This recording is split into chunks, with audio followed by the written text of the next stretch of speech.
In our part of the world, usually for the conversion for any e-commerce product is usually within 3 to 7 days. So the key here is that, if you retarget for 30 days, my question to you would be, what are you selling that requires 30 days to think about this? When you do a 30-day retargeting, I'm not saying that it's wrong, but if you're retargeting with one single same image or same creative, you're going to wear these people out. You're listening to Ecomonics, a Debutify podcast, your resource for one-of-a-kind insights into the world of e-commerce and business in the modern age. This is Joseph. I'll be presenting a wealth of industry knowledge from interviews with successful business people and our own state-of-the-art research. Your time is valuable, so let's go. Jason Gan, it is great to have you here on Ecomonics. How you doing today? How you feeling? Good, thanks. How are you, Joseph? Thanks for having me here. Thanks for being here. I was glad to be able to check out your material. Your expertise is certainly welcome on the show. So it's going to be great to be able to really dig into a lot of what you're up to these days. And so that right there is our opening question: is tell us what you do. Tell us what you're up to these days. Wow. Okay. Thanks. Well, I have been helping brands big and small navigating success specifically on Facebook advertising since 2010. So for the past 10 to 11 years, I've been, working with close to, in terms of brands wise, I've worked with more than 200 brands, specifically on Facebook advertising, in terms of helping them to really, manage their campaign, strategize their campaign. But I stopped doing that. And I started training in 2016. So, over the years, I was thinking that, I could put together something that I've learned from all these crazy campaigns to help those, especially small businesses, because I realized a lot of people have been really wanting to jump on Facebook advertising, but they find it difficult. Mm-hmm. They find it confusing. So I've been training since 2016, and 5,000 people later, this is where we are. So yeah, it's very specifically on Facebook advertising. Yeah, and I think confusing is putting it charitably, because it can be intimidating to even look at the data there and try to parse what's going on. It can be intimidating to want to get into it. So I think this is like a recording around like the 90 mark. So thankfully, I've had the opportunity to talk to other people who are also in a similar way that you are. But I would still love to pose some of those questions to you, because the more takes we can get on it, the better. So what has been some of the more intimidating or limiting factors for people who are looking to start on Facebook ads? How do they start to get oriented with the service and be able to understand the information, hopefully not in the span of like 2 or 3 years? I mean, you mean what are the things that people find it confusing, or what? I mean, definitely that. Like I would say on the starter side, what are some of the things that people struggle with when they're first trying to understand how it all works?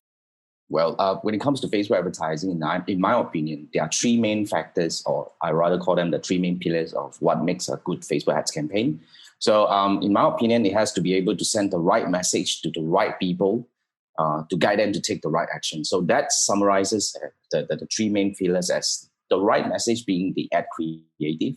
This is one of the things that a lot of people have been like, they always struggle, not because they struggle to find the right way, but they struggle because they're constantly having this urge to churn new content. They always believe that, the best ad is yet to come. If the next ad, it should be the next one. Something is wrong with my ad when I hit into any block. So that's the first thing. And then the other part is, of course, everybody drill too much on the audience targeting part, is what I think. And in my opinion, sometimes people overdo. In fact, people overdo all the time in terms of the audience targeting. So that's the other part that is confusing. And the third part is, of course, the most important part, whereby, how can you really guide the audience to do the thing that you want them to do? Mm-hmm. As in, let me give you an example. A lot of people actually, they were trying to get people to click to their website, but ended up they boosted the post, which, ended up they will get a lot of likes, comments, and they will be frustrated. Why am I not getting clicks? Because that's where we start, because you started with the wrong action. So altogether. So I mean, for these 3 main pillars, either one of these fall apart, the whole campaign fall apart. So this is where I think a lot of people are struggling with, over the years after working with all these people. Mm-hmm. And so when I hear you say trying to guide the audience, where I think that the step before that, where you would have to come in, is you have to guide the marketer, and you have to help them understand what objectives that they're looking for. And that's one thing that I've always Not quite understood. Now, granted, I'm very slow to the take. Like I do have my own store. I'm still putting pieces together. I have the luxury of, the longer I take, the better off I'll be because I can continue to absorb more information in the position that I'm in. So, go me. But when people set out to have the objectives, and it seems like the most obvious thing is, well, I want the people I advertise to spend money on my product, but it's not so easy. Sometimes it's also about raising awareness. It's about trying to convey a message, trying to get people to understand maybe an entire niche or something along those lines. So when people are trying to guide the audience actions, how are you guiding the seller to figure out what it is they want to do with the audience? Okay, thanks for the question. I think it's a very good one because recently we just had, because for my case, right, other than running my signature 6-day challenge, which is my signature 6-day live Facebook ads training, I also do a lot of so-called joint training with experts from specific niches. And one of the guy that I worked with was a guy who actually achieved 9x ROAS for his Shopify store, which is the topic that we're supposed to, because Debutify is obviously a Shopify theme. Now, when it comes to Shopify store, there are many different combinations altogether. Like, for example, if your product, we will always come back to the complexity of the product. Like I work with a lot of so-called e-commerce sellers, and a lot of them are actually, they should have a very simple journey where they should be getting the traffic first. And then, of course, they want to go for conversion. But my guy the other day, because he sells these kind of like exotic leather phone casing, what he found out after he tested, because these guys were very crazy in terms of experimenting. After a while, he reached his 9x consistently. Then, that's the reason why I invited him to conduct a training together. So his method, he go for conversion all the way. So when he go for conversion all the way, he go for the deepest conversion, which is the purchase. Now, when it comes to conversion objective on Facebook advertising, we all know that, Facebook's conversion may not be the conversion that we are looking at. Facebook wants a conversion event that has at least 25 fires in the last 7 days. So the advice from Facebook, because I'm also a Blueprint certified professional since 2017. So we have been really being educated by Facebook in this way that you need to have the data. But what this guy did was he actually went all the way for the purchase conversion event. Even he didn't have enough, he didn't have 25 in the past 7 days. He still go ahead. And in fact, that's where his big break actually came. So he said, no, it's okay. Because his logic is this. The moment you go for the action, because Facebook will look for, basically when it comes to the audience targeting, when it comes to Facebook looking for the people who purchase and people who add to cart are two different types of people. So you were saying that. I can see that. Yeah. So, Shopify sellers should have this kind of experience, right? Sometimes you get hell lot of add to carts, but the purchase are really different. So you can actually try, my guy was telling me that go all the way. So that's where he achieved his 9x. So all the way. Now, the other category that we are looking at is some people who are selling complex product, whereby when you drive people to your Shopify store, whether you want to go for, either traffic or conversion, it's not just going to work because the moment people land on your store, they're just being confused by the product features and all this altogether. So what we did, in terms of designing the funnel or the so-called customer journey a little bit to help them was we actually might consider adding a little bit of a, kind of like a lead generation journey in between, like getting people to ask questions via message or even to invite them into maybe like a short demonstration or webinar kind of thing.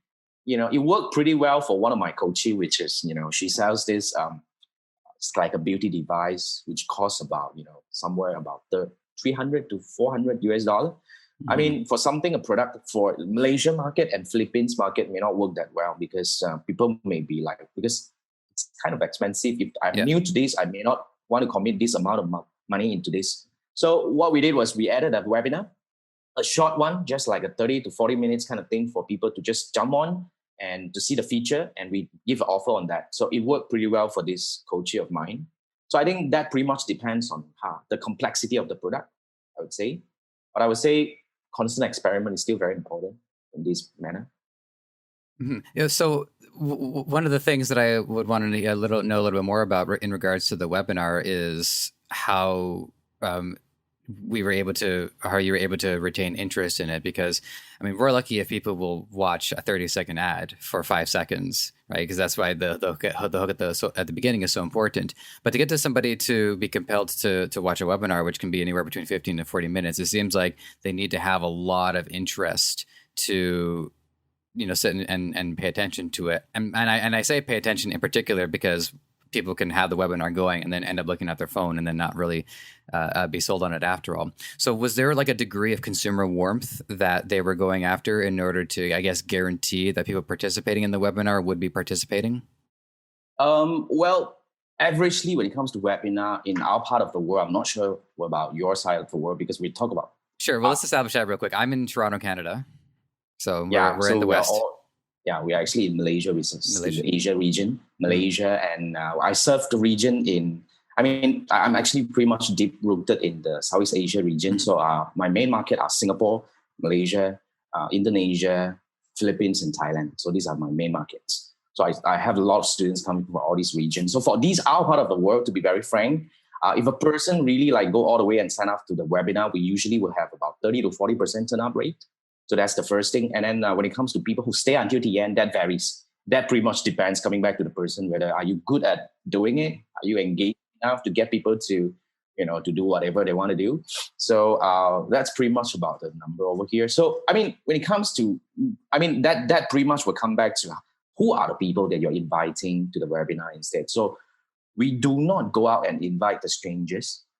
As the advertisement about the webinar doesn't go out to everybody else. It will only go to people who actually, who are qualified. Like, for example, it has to be those people who visited the website in recent days, like maybe 30 days. Okay. And of course, if you're added to cart, then we probably push for it. So I probably want to touch a bit about my two-step funnel framework, whereby we usually run 2 ads at the same time. So the first ad is usually to go out and qualify the audience intent. So usually we will either drive people to go to your website or get people to, at least consume some part of the video. At least we know that you watch at least maybe 50% of the video, then I will qualify you as intended. So from there, we will actually drive our retargeting ad for a very specific days of time. So usually my way of doing retargeting is not about that kind of people that usually people do. Because one of the common mistakes about retargeting is that retargeting for too long. Okay, like for example, if you are, let's say for example, a lot of people, what they do is, when it comes to Shopify, I work with a lot of Shopify sellers. They will always like to retarget people for maybe 30 days, 60 days, or 90 days, because they thought that the longer I retarget, I have more audiences. Right. So, but I would say it's diminishing returns, because while retargeting somebody once shows that there's a great deal of intention to maintain contact with that potential customer. Correct. 30 days go by, 60 days go by. Look, I'm not buying the heated brush. But there's another thing that I always like to argue here. I totally agree with you, Joseph, which is, every purchase intent has got an expiry date. So what is the conversion window for a lot of product? And in fact, they have no clue. Like, for example, in our part of the world, usually for the conversion for any e-commerce product is usually within 3 to 7 days. So the key here is that, if you retarget for 30 days, my question to you would be, what are you selling that requires 30 days to think about this? And even when it comes to 30 days, then you just have to imagine when you do a 30-day retargeting, I'm not saying that it's wrong, but if you're retargeting with one single same image or same creative, you're going to wear these people out. Yeah, I get the sense that it's a rhetorical question, because I don't think there's really many products that takes 30 days to think about. But I would argue that in order for something to, I don't know why I'm arguing this, it's not like I'm the expert on it, but I think for something to need a little bit more time to consider, it's more about spending time in the problem, which might not have been revealed until the ad was communicating that to the consumer. So to use my own store, for instance, the product that I'm working on are these drawers you stick underneath a desk. And what's great about them is that it helps people rethink how they use their space, because I'm all about adhesives. I'm not going to move the camera right now because that would upset the editor, but I have a bunch of headphones stuck to my wall because I love those wall hooks. So I'm all about 3-dimensional space, just trying to make people really get the most out of where they live or where they work. So I think for somebody in my instance, they probably never realized that before. And now that they understand the problem, they might need some time to stew in the problem. So yeah, you know what? Actually, my desk can be a lot more cluttered. I could fix this out. So that's the logic that I can see. Now, does that justify 30 days? Probably not, but I can see that taking a little bit more time than 2 or 3 days. And here's the thing. Okay, here's the thing. What if, I mean, then we will have another thing to talk about, which is my sequential advertising, which is, you see, when a person comes to your website, okay, instead of the next 30 days, you show them one single ad, you can actually do a drip. My move is very simple. You just imagine, right? When I come to your website, because you're selling something that is a little bit more complex. Now, what if you're able to do a series of advertisement that is being, designed in sequence and communicates each and every one of your USPs, okay, individually to give them enough time. Let's say, for example, right, we will have USP one talking about one specific thing we will have one ad for USP one, for example, for maybe 5 days. So that means that if you come to my website today for the next 5 days, if you come to my website and you don't buy, for the next 5 days, you see ad one, which talks about the USP one. So I let you sink in, and then after that, if you don't take action, then on day 6 to day 10, I will show you another ad. If you still don't take action, then probably on day 6 to day 10, on day 11 to day 5, I'll show you another ad. You just imagine when you're able to do your storytelling in this way, you're able to communicate each and every one of your USPs to your audiences effectively in a sequence, because not everyone would like USP 1. But if they don't get to know about USP 3, they don't buy. Exactly the key that, when it comes to a slightly more complex product, that you need to really drive this kind of journey. So with this is great. This is actually the first time that I've heard about this, and this is even coming, by the way, from somebody who tried to research you. I get about 30 minutes to do research because I don't want to run out the clock or anything like that. But this is great. So what I'm imagining is that based on what you're describing, it sounds like I'm advertising one product. It's not quite the fit, but I do have an array, and so maybe it's a change of color or change of size, something along those lines. And so then I say, well, you're warm to the idea, which is data that I would have collected at this point, but you're not quite warm up to this particular product. So I would show them the different options. Whereas I think another route, and I don't know if it's one canceling out the other or if it's a matter of trying to figure out which is the best one for the situation, it's showing the product and then in the next ad, showing it from a different angle or showing a different usage for it, maybe focusing more on features and benefits, more on benefits and features. And so it's unveiling more of the product in a more nuanced way. So between those two, does one work and the other has never worked, or is it? Depends. Or is there an option C? Are there other ways to do this as well? In fact, when it comes to my two-step funnel framework, my students show me, I don't know, God knows, tons of different combinations, because when I teach them the whole framework in this way, then they get creative, because every different business will have their different needs. But I would say that all the variations are possible. You can actually deploy. But the most important thing is, I think not enough people, a lot of people out there who advertises on Facebook, they are actually making a lot of mistakes. One of them is they're actually wasting money on people who have taken certain action. I was so relieved when I found out I can pause Shopify. Yeah. So basically, the whole two-step funnel for framework aims to solve 3 main problems. The first one is really your budget waste and your ad fatigue, which is, you just imagine, let's say the first ad, when you have an ad that is evergreen, trying to go out to reach all people, and you do not do exclusion. So when a person click, I'm not sure whether you do this, right? You run an ad and you're trying to get people to visit your website, but do you exclude people who visited your website? You get what I mean? guess. Oh, hold on. Advertising can get pretty specific. So to answer your question, I would say no, right? Because if I'm trying to come up with an ad specifically to get people's attention, then those other people have already been targeted. That's my just trying to be the student here. Correct. So if you do not, let's say, for example, if you have an ad that's trying to drive me to your website and you do not exclude people who visited, that means that even if I've visited your website, I've consumed your ad, I've been to your website, I might see the same ad again, because you do not know how to let me go. So when you do not know how to let me go, the second time I see the same ad, because I've taken the action, I would not click again, put it this way, because in my opinion, I've done it. Whatever you want me to do, I've done it. And second thing is, it's very unlikely for me to, a lot of people would think that the frequency is very important. That's why, in my opinion, is that you have to really be able to control how many times you show your ads to the people. Because the more you show, doesn't mean that people will like you more. In fact, people hate you more, because come on, man, when are you going to go away? So that's the first thing. We call it budget waste because these people would not take action again. And second thing is ad fatigue. So that's the first thing. So these are the things that we want to avoid with the two-step funnel framework. And the second thing is when you're able to achieve this optimized framework in a way, your second tier of the ads, which is the retargeting ads, is going to work so much better than your current retargeting ads because you're able to do different things. You're able to do storytelling. You're able to do, drip kind of messages, sequential messages. So that's what I've been trying to advocate to the world, for the past several years. But I think I probably, we need a little bit more hard work in terms of advocating this thing, but it's really powerful because the framework has guided tens of millions in Facebook ad spend in the past 5 years alone.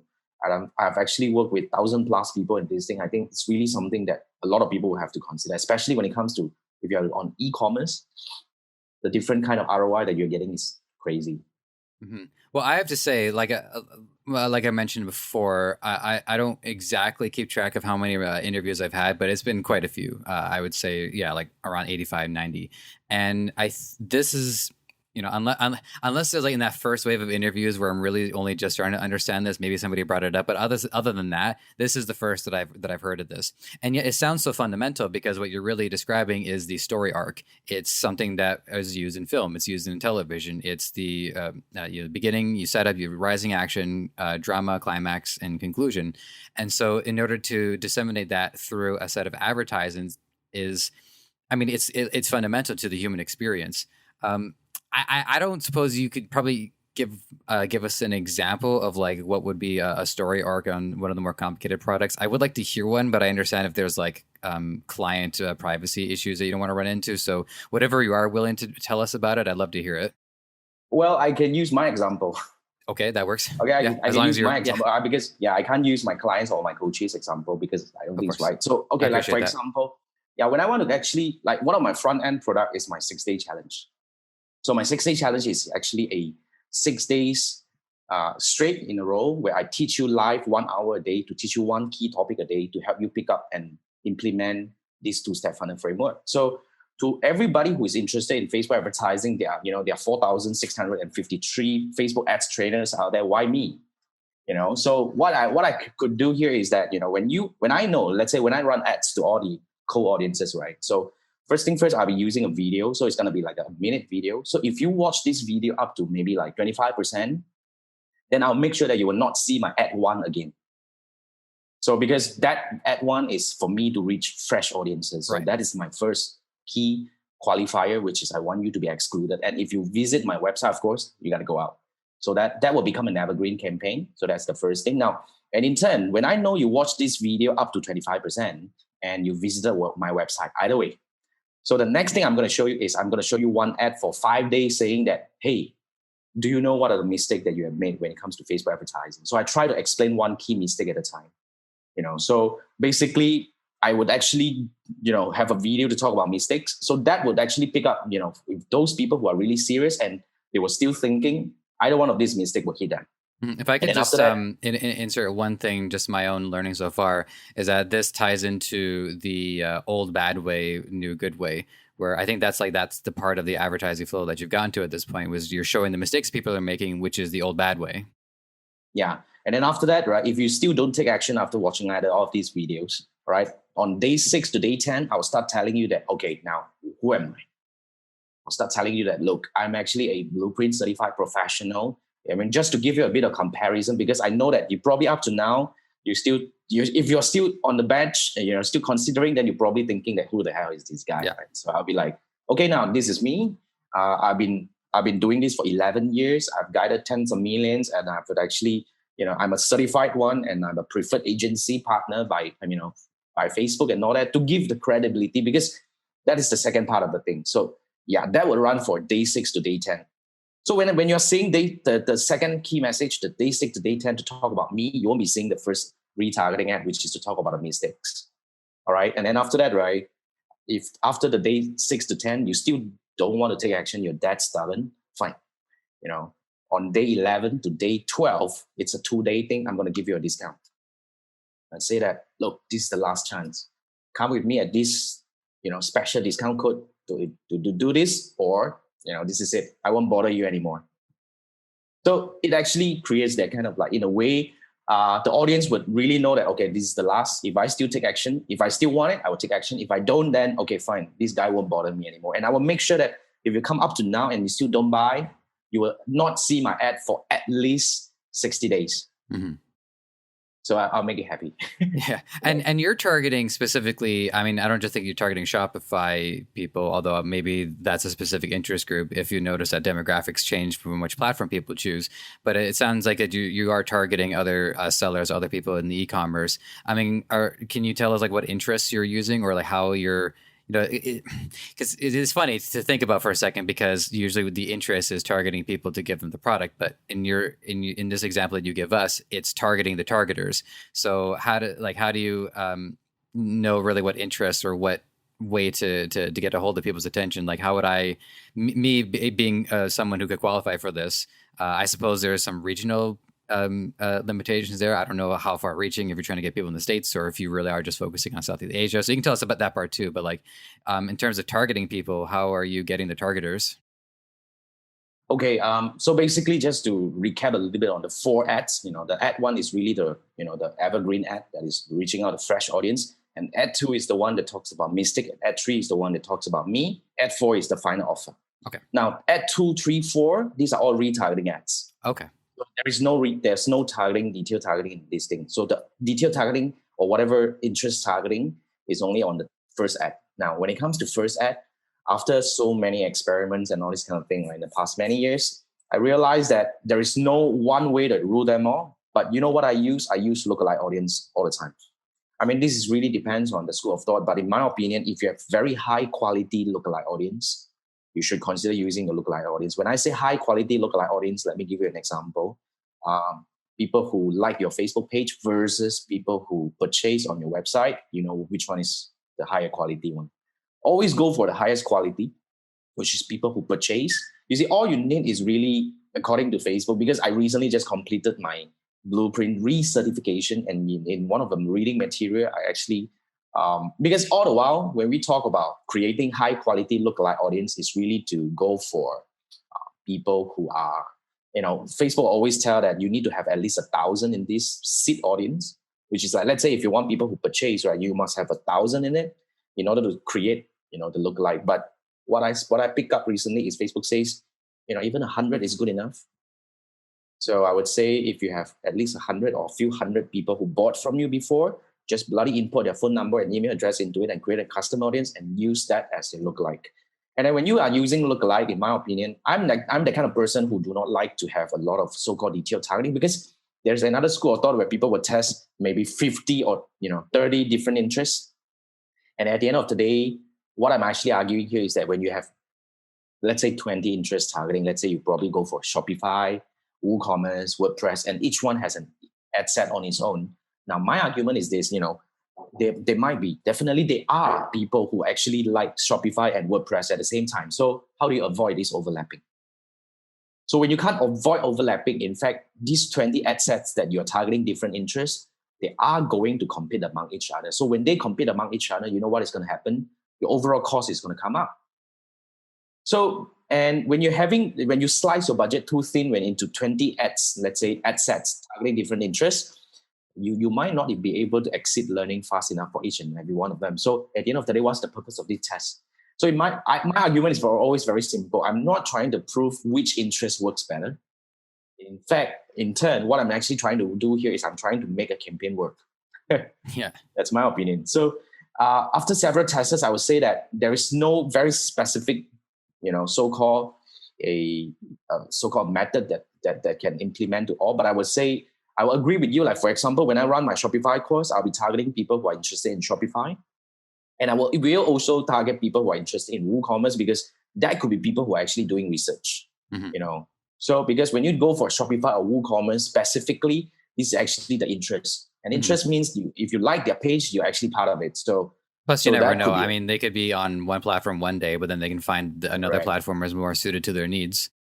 Correct. So my method is, if you're going for broad, meaning that you're not using lookalike, I will stack probably up to 10 interests together into one ad set. The idea here is that instead of using 10 different ad sets targeting different interests, I stack them into one. that will actually increases the so-called the campaign liquidity, which Facebook really emphasized very much lately, meaning that you want to have a campaign liquidity to have more audiences. I mean, in terms of the size, so that Facebook have more so-called samples to test on instead of slicing them too thin. It may not work that way. And I will be able to combine all the budget into one ad set instead. So that will help me exceed the learning faster. So in turn, I will reach the stabilization of the campaign faster. So that's what I'm actually arguing. So yeah, that's my method. Mm-hmm. So what I wanted to ask about in regards to the multi-ad sets, alluding to what I said earlier about how, on your second one where you point out the mistakes that the sellers are making, I compared that to the old bad way. And then as you were describing the rest, I didn't want to keep interrupting you, but it spoke very much to the fundamental formula, which was funny to me because a few episodes ago, I forgive me, audience, I can't remember who I asked this. I think it was Christian Leversich, just to at least put a guess out there for the sake of it. Is I asked, do we see other advertising formulas? And for the most part, we don't, because the formula isn't just. It predates Facebook. It predates the internet. It's just core fundamental formula. So then we tie that to a lot of the advertisements that I learn about, including myself, talking to a lot of other people, specifically in like the dropshipping Shopify space, where the one specific ad has to do the whole job. So it has the hook. It has to do old, bad, new, good, benefits, CTA. You've given all of those steps more breathing room, I think, so that in the first one, then basically the first ad is the hook. So what I would like to know about is how is the first ad effectively pulling its weight so that it continues to move people down into the rest of the formula?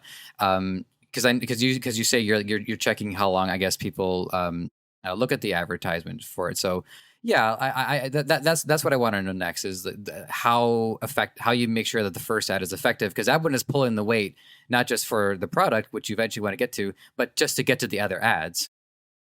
Yep. Okay, thanks for the question. I think that's a very good one. Now, Thank you. How do you make sure that first ad, because that's the hope, right?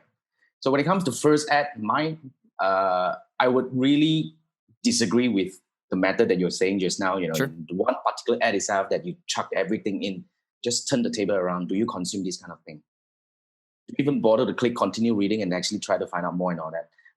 For me, it will depend on I will say it will depend on the product, but I've also, there was like peaks and valleys in my own interest. Like there was a while where I was, I guess, just drunk on ordering things online, and I must have ordered like 20 or 30 things in the span of about 2 months.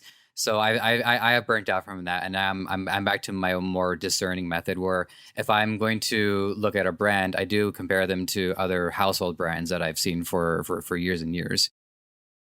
Then yes, okay, but that's put it back to the very specific niche here. We're talking about the drop shippers. Yeah. When it comes to drop shippers, you are actually having a brand that is unknown to the audience. You're not famous. You're nothing. So if you're actually doing a long form kind of advertising, you may not get what you want because, okay, there are different arguments. I'm not trying to discount whatever methodology out there. But in my methodology is very simple. My first ad is always going for the intent. You see, here's the thing. In my opinion, too many people try to sell on the ad itself. And in fact, in my opinion, you're not selling on the ad. You sell after the click. If you agree with me. Nobody will decide to buy from you on your product by looking at the ad itself. So when you're trying to put your whole bloody sales copy on the ad itself, you actually put people off. So what I'm actually trying to do here is that if you're able to boil your product down to a few, you may not need just one. Now you probably can test 2 to 3 different hooks just to give the most enticing, thing about your product. So, and to throw it up. Let's give an example for my case. All right. I would say that for my 6-day challenge, I'm very simple. My first ad is always going to be like, learn Facebook ads for 6 days live, for only $19. Will you stop? Will you at least, if you're interested in Facebook advertising and somehow or other, would you at least take a pause at this and say that, okay, that's first, it's affordable. It's not too expensive for me to look into. And you talk about 6 days of live learning, then okay, that's okay. At least let's take a look at what this guy has got to do. We will always go for that kind of like to the point kind of advertising for tier 1 ad, the ones that I see good success. are those who are really kind of like simple, that really captures the right intent. Intent. So I would go against, if you're trying to, let's say certain people would like to do that's kind of like a clickbaity kind of advertisement design where they probably do something else. They put a pretty face there and all this kind of thing. All they want is to get a click. But in fact, you might get a wrong click. Here's what I'm actually going for. So your first ad has to be simple. It has to be video. If you don't have the resources to put up a good video, then try to combine several images into a slideshow. That will work. And I will try to control your video within 15 seconds. So if you do 15 seconds, that means that if a person spends up to 50%, that is only about 6 to 7%, you use that as a qualifier for the next one. The idea here is I want to capture intent instead of selling. So the tier 1 ad, because by capturing the intent, I'll be already getting people who are interested to click. When I go to my website, they will buy. But what I want is to qualify the intent, to reel them into the second and third and fourth ads. So that's my methodology. That's why, to answer your question, Joseph, I think the first ad has to be simple, okay? And it has to be clear enough to communicate one very important key message about your product to get people to, do the next step. That's what I think. Mm-hmm. One thing that struck me as you were, you posed me the rhetorical question, which is, would I stop at that ad? And it just speaks to, I think, the difficulty of knowing exactly what part of the niche within the niche is going to be receptive to it. Because if you had asked me if I had seen that ad, to be honest, I said, well, I host an e-commerce podcast, so I'm getting great information like 4 times a week, so I think I'm good. And then I would think, well, what about my audience? My audience, I assume that, they're like, well, I could just keep on listening to Economics. I get great information every week. And then what I try to do, by the way, one of my goals is I want the audience to really connect with the people that I talk to and say, hey, I really agree with this guy's methodology. I'm going to go check him out. So some people from my audience might say, that Jason Gan guy, that's my guy. So, hopefully I've been able to do that for you today. But then you get to like other people, what position are they in? Are they consuming enough material that they're okay with it? Do they really feel like they need that extra kick? Is it a regional thing? So to summarize all of that, you really have no choice but to have as many interests as you can think of to cast that wide net, and then from there you can filter out who is going to be interested. And that's the beauty, I think, of the learning phase, is that part of, I think, what you're doing is you're posing a question even to yourself, which is, who am I going to be targeting with this? Well, here's all the information I do know. And now let's see what I can learn about the people that I am advertising to. Yeah, you have to. Another thing that I think we have to really kind of like let it go is we have to trust Facebook algorithm in one way or another, because, what Facebook promises, of course, sometimes they screw up. In fact, most of the time. But, what they're trying to do here is that they're trying to tell us, you see, when it comes to the campaign liquidity as a very specific topic, they actually spend half an hour, as in like they have a reading material that for half an hour, kind of like reading material to talk about campaign liquidity itself. So I think that somehow, shows how they think this is important, because what they are actually trying to argue here is that the more time you give a winning campaign, as in like the ad set, to really continuously improvise itself, they will say that in the long run, they will give you better results. But here's another thing, which is my 2-step funnel framework aims for long-term success.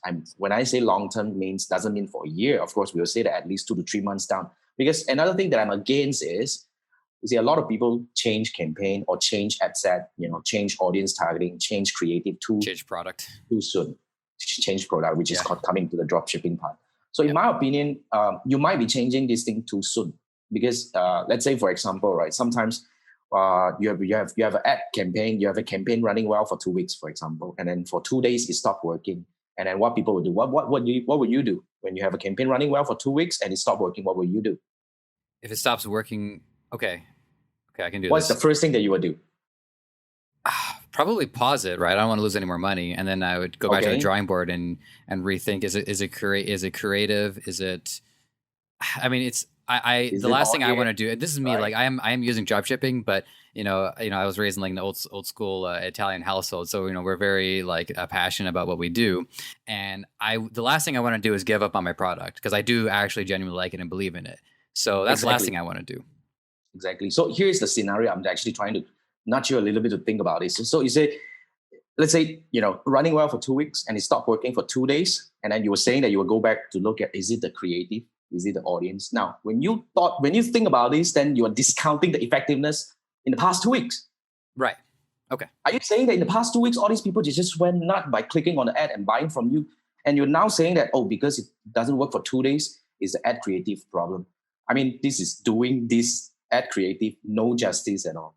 Right. So this is one of the key mistakes that a lot of people do. You kill a campaign too soon, or you kill an ad too soon. But what will I do? In fact, when you actually try to investigate the metrics, it could be because of the CPM. Because for that particular 2 days, a lot of advertisers come in because of some festive season, the CPM shoot up. So that screws up the whole thing. So if you really want this to continue, then you probably can adjust a little bit to, lay low for a while. Then when the CPM comes back down, then you can come back. So it could be because one of the things, CPM, it could be because the other thing, it could be because of the frequency. Your audience is too niche. It has reached a certain threshold, meaning that most people have seen it way too many times. Then in that case, then you want to churn your content, meaning that it's time to create a new creative. But like I said, I would totally agree with you. I don't want you to give up on your product too soon. It's definitely not because of the product. Look, if you look at Canada and US, such big country, and then I do not know how much you're spending. If you're spending somewhere north like $100 to $500 a day, you still have a lot of rooms, and your budget your audience should actually last for months. So yeah, I would agree with you. Don't give up on your product too soon. But sometimes you need to learn how to really investigate all these, dissect all these metrics to find the right thing to do. That's the thing. Yeah. I'm just taking a second just to process a lot of that, because that's a very important insight. Sorry, as you're describing, I must have written down a ton of notes, which, by the way, I don't think I even got around to asking question 2. That was all just based on question 1, and I had 20 of them written down. See what I was saying before we started recording? Always better to run out of time than run out of questions. Okay, well, actually, here's one small. I honestly, to me, I feel like you really wrapped it up in a nice bow there. So I'm just going to shift to another thing that I wanted to ask about, because I hadn't heard tiers described before. So you said tier 1 ads, tier 2 ads. Is that just effectiveness, quality? Like a tier 1 ad is really an ad that's nailing it, whereas a tier 2 ad is meh, could use some work. Tier 3 is not good at all. No. I mean, tier 1 ad is, okay. Tier 1 ad are usually the first ad, the evergreen ad. I see. Okay, so it's a sequence. Yeah. Okay, my mistake. It's a sequence. Correct. Okay. Correct. So the tier 1, tier 2. Usually I would go tier 1, tier 2, but there will be tier 3 if you are, running some, for example, tier 3 are usually those people who bought from you before. Then you have a different set of advertising that goes to increase their lifetime value kind of thing. So yeah, usually it's about tier 1, tier 2 kind of thing. Yeah. Okay. Yeah. I was just confounded on that one, because there's a question about whether it was a quality thing or a sequential thing. Got it. Okay, so we've covered quite a lot of value here, and I hope my audience who are living vicariously through me have a huge smile on their face right now, because I was just really, actually, honestly, I was blown away by a lot of your insights, and just seeing your take on what I would still argue is a fundamental methodology, but a different way to approach it that uses time to our advantage. But you're also describing too that a lot of these ads, they jam pack all of the copy and all of the steps of the process all into one ad. And I do want to take the position of, I've been trained, my mentor, he does use this particular style. Lots of people do, and it is proven effective. So from your analysis, what would you say is the reason why it is as effective as it is? And how you think, even though there's issues with it, how it still manages to get the job done? You mean for my 2-step funnel framework? Oh no, I mean more in the just more the straightforward dropshipping style 30-second ad. They are effective, and so I'm wondering, from your analysis, what do you think that they're doing right? Well, I think actually the reason varies. Sure. When an ad that is doing well, that could be because of there are many factors to look into if you look at the metric side of it.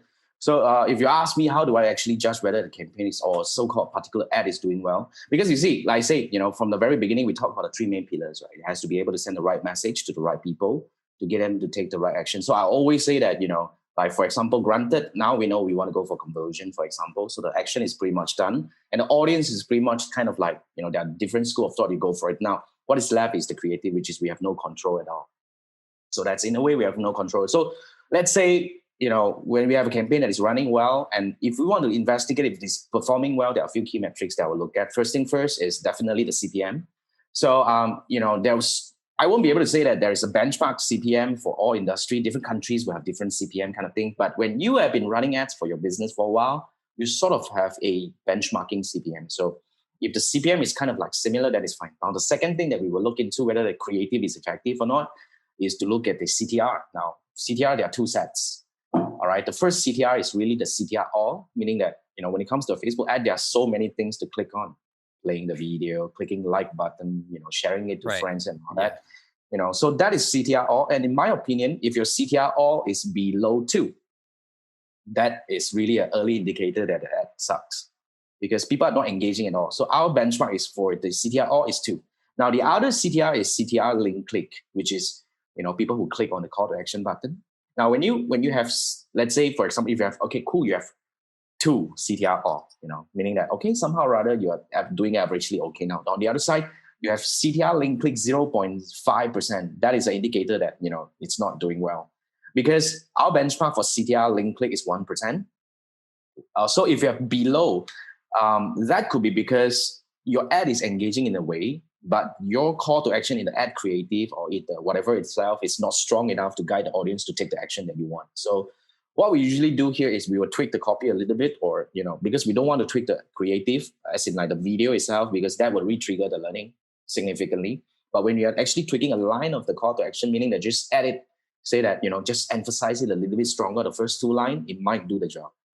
So these are the few things. So, CTR is the part that we will look at whether the creative is doing okay. So that's the first part. Of course, we want to look at the result rate as well as in like, how clicking is one thing, the ROAS is another thing, right? So these are the few things to look into. Now, when it comes to the ad set part, if you're trying to dissect whether a campaign is doing or the audience is doing fine, then there will be extra thing to look into. Of course, we want to, let's say for my tier 1 campaign, which is the ad one that is going out to fresh audiences, frequency has to be below 2 because you don't want to wear your audience out, because we already have all these qualifiers.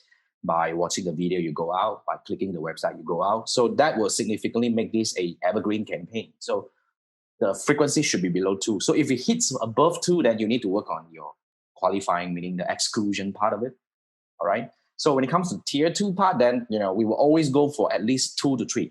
So that's a good one. If you break 2 to 3, then you need to reduce your budget a little bit for your retargeting ads.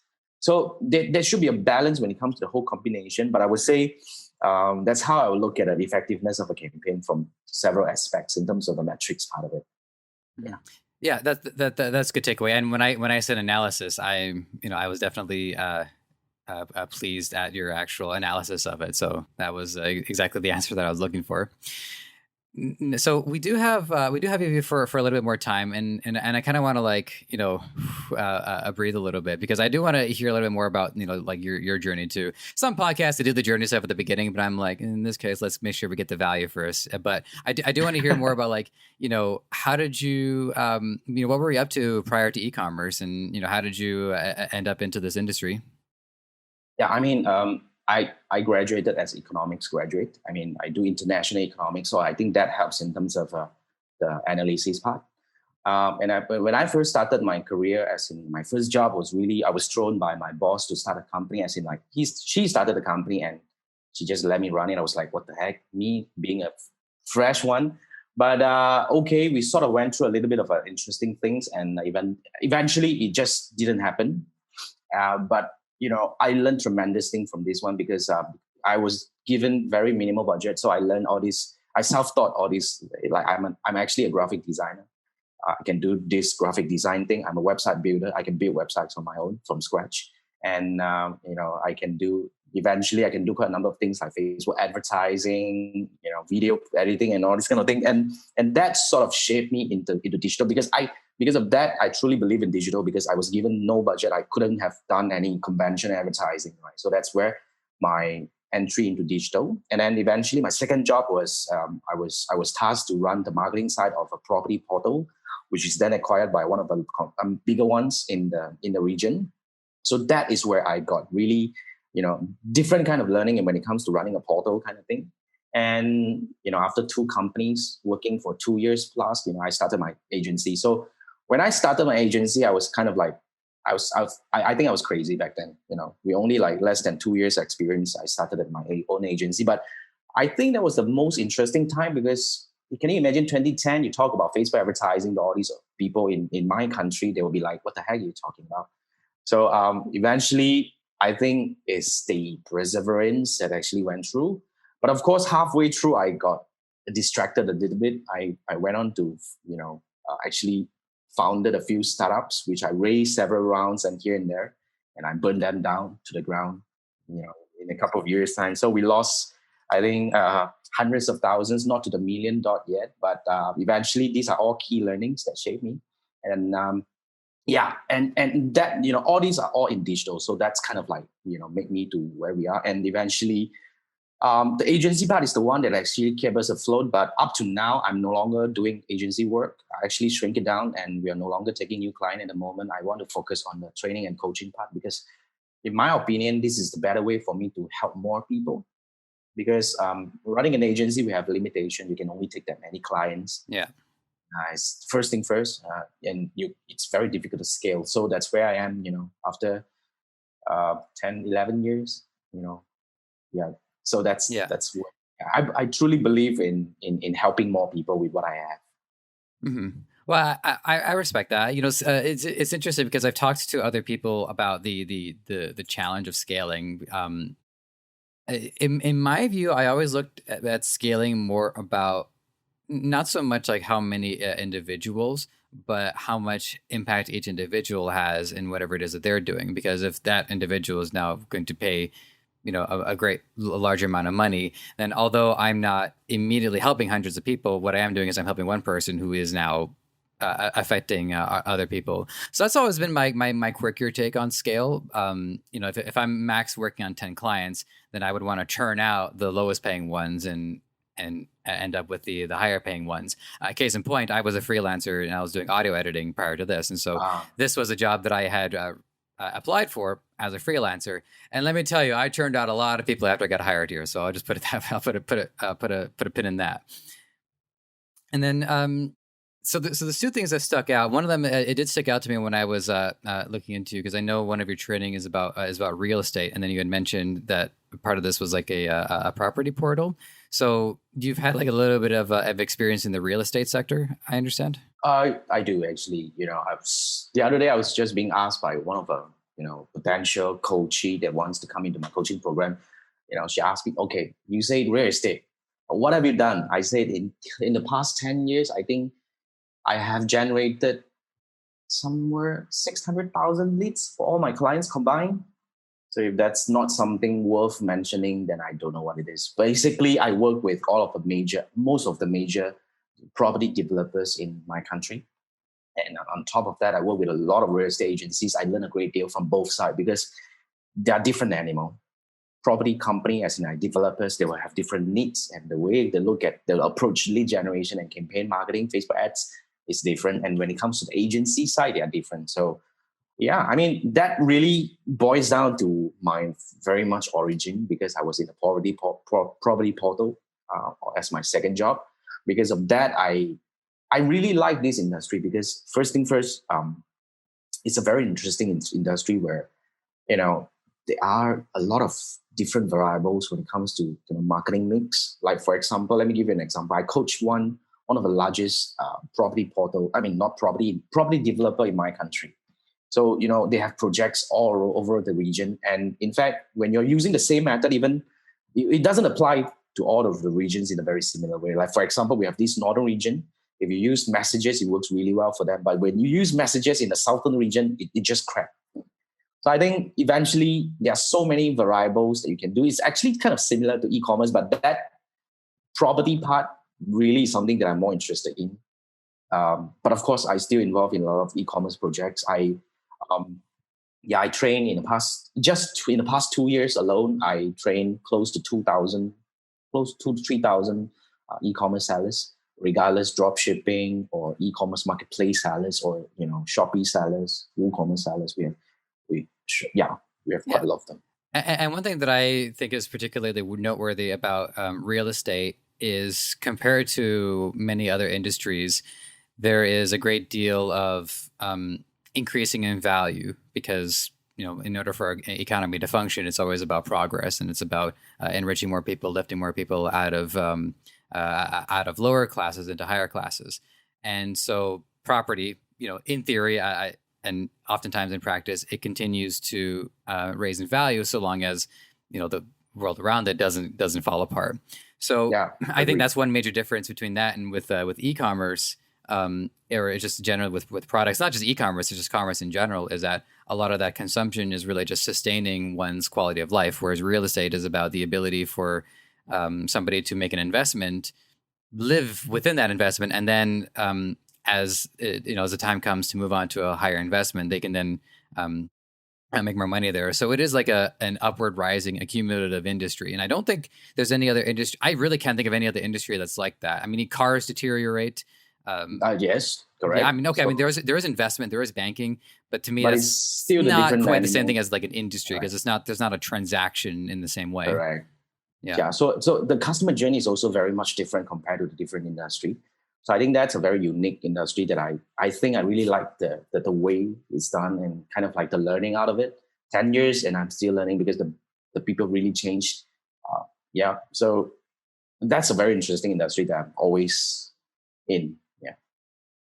Okay, so before I let you go, there is one other thing that I wouldn't mind asking, but if you don't want to reopen an old wound, I'll understand. But because you had talked about you had you tried to get into some startups and they didn't go so well. I wouldn't mind hearing about maybe one of ones that sticks out to you, but just so that we can get something positive out of this, if you want to tell us like what some of the key lessons that stuck out to you from the experience, I'd love to hear that. Right.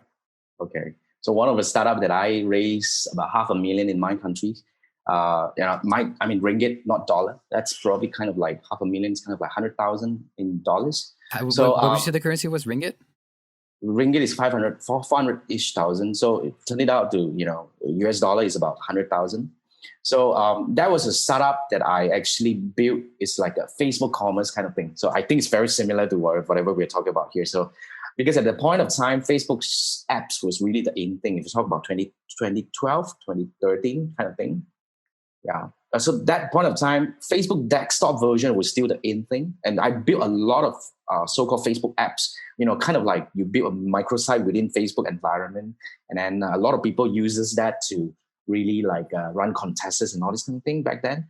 That was the time. So I was building a lot for a lot of my clients. And because I was also running an agency, so we make a lot of money. I was thinking that, hey, what if we build a store in it? That could be something that people will want. And we thought, right? So we built it. We built a prototype. We raised some money, and we were actually kind of like, okay, we were struggling to make progress, but it was cool. But eventually, what happened was Facebook changed direction. If you remember, they declared that they are becoming mobile.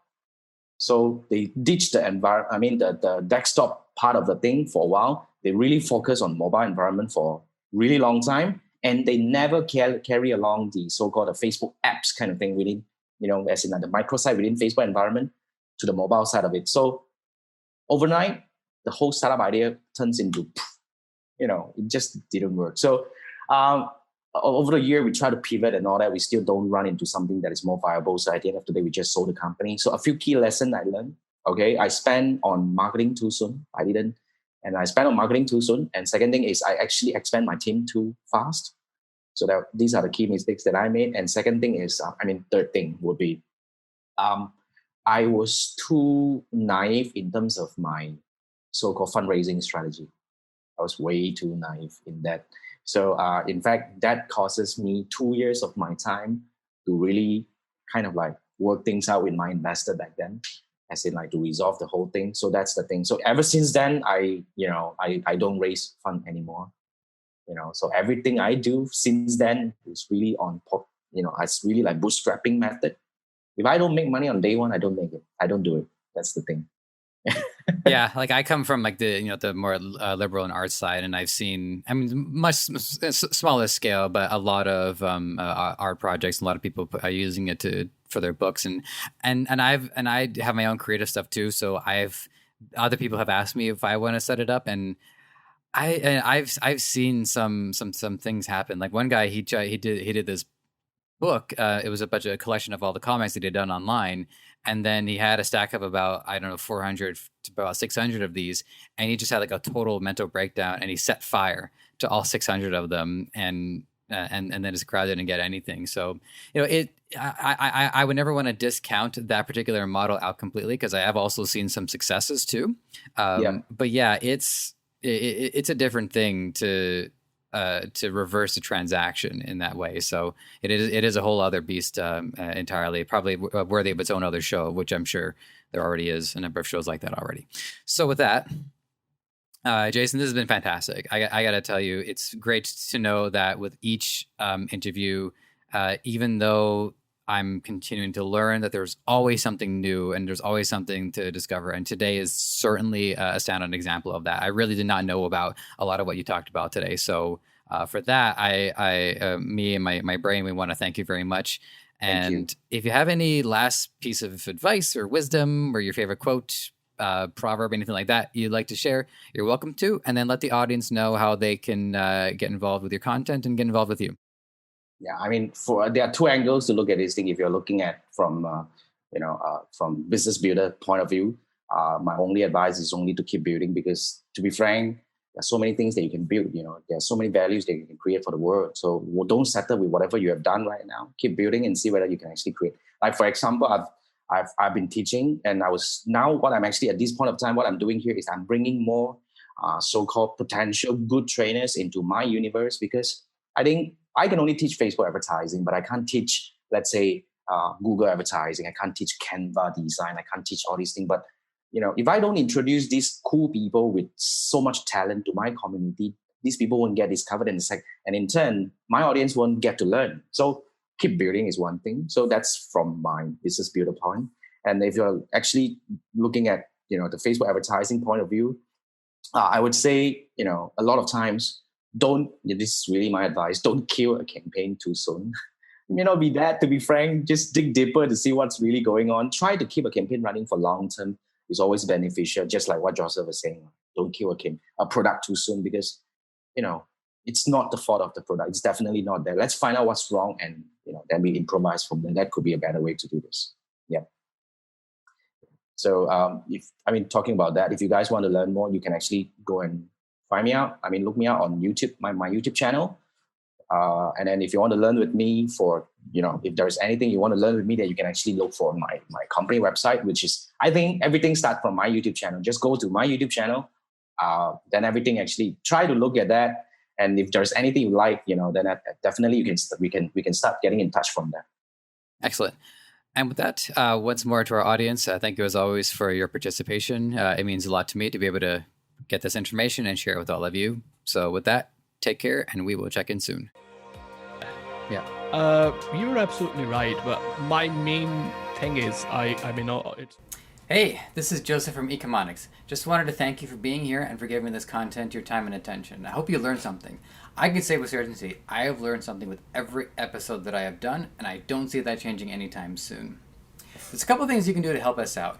If you want to check out the audio content, we are available on all major podcast platform distributors. And while you're there, give us a 5-star review. It helps a lot.